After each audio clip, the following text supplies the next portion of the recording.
Hello everybody, Chris Williams here, CycloneFanatic.com. Actually, we really do have a CycloneFanatic.com office, kind of. Down here at Jason's office in Ankeny today. You can see we're in the Fred Hoiberg conference room. It's very appropriately been renamed that here over the last few months. Hey, this vlog brought to us by Planet Subs. Stop on in, tell them that CycloneFanatic.com sent you. Phenomenal subs. Check it out. Locations all over Des Moines. Also the one I frequent now that I'm living back in Ames. I've been eating Planet Sub quite a bit. Few topics to touch on today. See these bad boys, these preseason prediction magazines, I don't know what you want to call them, the preview issues. I gotta be honest with you, I buy these every year. I think that generally the Sporting News and Phil Steele are my favorites. They kind of suck this year, the ones that I've seen at least. Just, I'm going through these, and listen, I'm not one of those people that thinks Iowa State should be like a top 25 team every year. I understand that. But I'm picking Iowa State to go 3-9 overall. Sporting News really had some nice things to say about Iowa State, and I'm doing you saw what I did with the Athlon one last week. I'm doing that. That'll be on the website tomorrow with this thing, the Sporting News one. Beef I have with Sporting News, they rank Kansas as the 31st best team in America. New coach, a lot of question marks. They rank Kansas number 31, also put them ahead of Missouri in the Big 12 North standings at number 2. I don't get that. I just do not understand that whatsoever. The Sporting News really made me scratch my head about a lot of things. They had Bill Snyder of Kansas State as the best coach in the entire Big 12. I don't get it. I mean, maybe 10 years ago, but you're telling me if you're starting a program, you can have one coach, you're going to take Bill Snyder?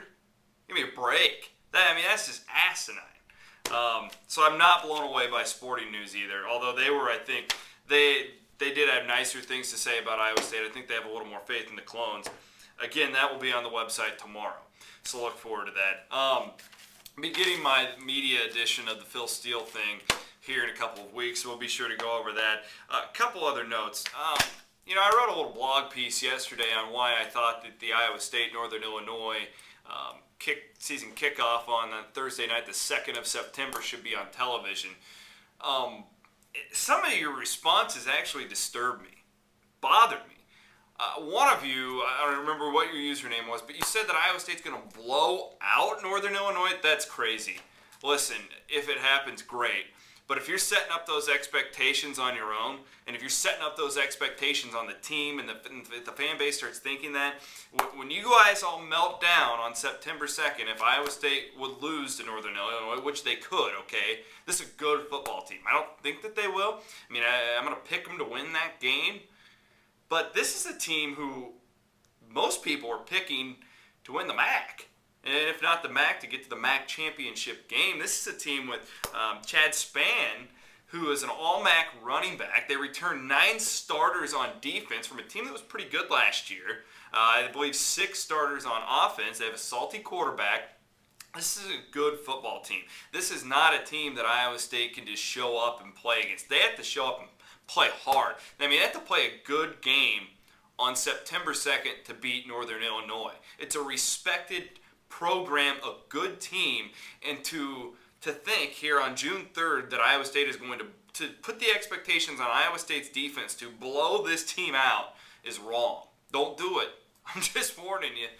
Temper that enthusiasm from the Insight Bowl win. I'm trying to protect you here on this one.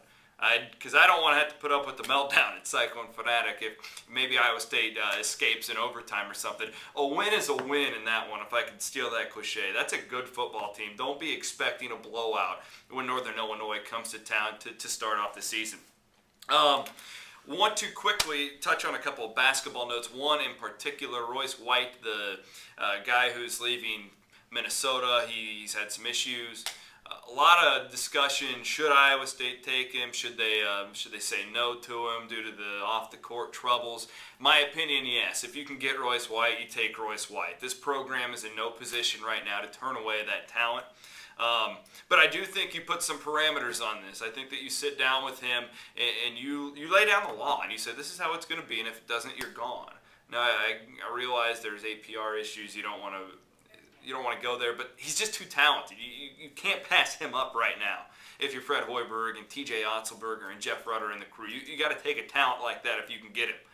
That's where I stand on this. And it all comes down to this. I trust Fred and TJ, and I'm sure Jamie Pollard would be in the mix on something like this. I don't think that they're just going to let Royce White come onto campus if they think it's going to be a giant problem. I don't think that's the way you want to start a program. You've seen that with Charles Boozer.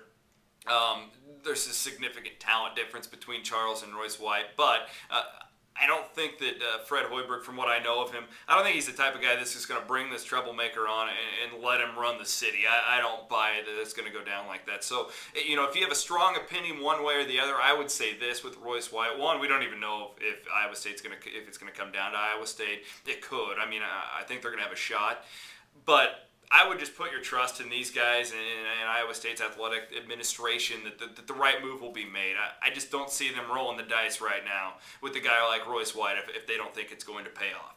All right, that's all I got for you today. We got a lot of exciting stuff coming up this summer for you. We are, in fact, launching a CycloneFanatic.com store. We're going to have Cyclone gear. We're going to have Cyclone Fanatic gear. It's going to be awesome. That's coming up later this summer. We also have a lot more exciting news. I can't announce it yet today, but we have some really cool things. I cannot tell you how excited I am about the future here with CycloneFanatic.com. It's going to be great. Thanks so much. Tell your friends. If you need a unique way to advertise, email me, chris.m.will@gmail.com, because I guarantee our rates are better than whatever you might be paying right now, and I almost bet I can get you more exposure as well. Get a hold of me. I'd love to help your business succeed, just like we have with Planet Sub. They've been a great partner of CycloneFanatic.com. We appreciate them for bringing us this vlog today. Stop on in, get yourself a sandwich, tell your friends. Hey, go here. Don't go to Subway. Don't go to Jimmy John's. Go to Planet Sub, because they support CycloneFanatic.com, which is free for you. All right, thanks everybody. Have a great weekend and stay safe out there.